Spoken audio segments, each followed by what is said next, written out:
The prevalence of autism is increasing and is currently at 1 in 36, meaning that every year, approximately 100,000 children born in the United States will be diagnosed with autism.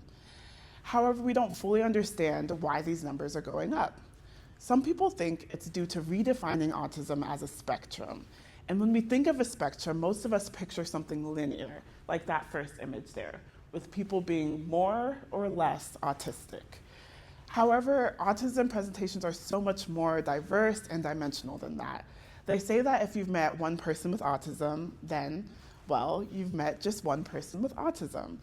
And that's what the second image is showing. So each circle represents somebody with an autism diagnosis.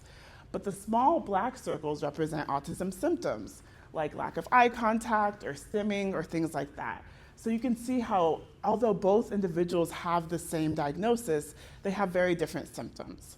So my work focuses on autism symptoms instead of diagnoses because I believe that targeting symptoms might be better than a one-size-fits-all approach. Now, other people think increased rates of autism are due to more environmental factors, and I'm specifically interested in the prenatal environment because it's a very vulnerable time that influences brain development and later child behaviors. I'm specifically interested in prenatal depression. So I think we all hear a lot about postpartum depression, but not as much about prenatal depression, even though approximately 1 in 3 pregnant individuals experience it.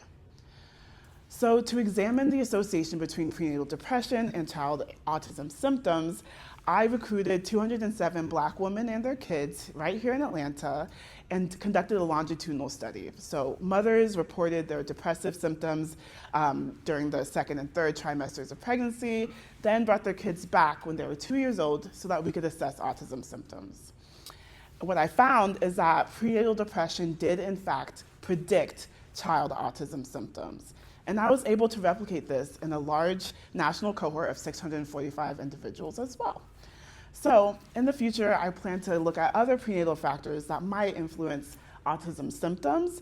And this is really important because maternal health is modifiable. With the right supports, it can be improved.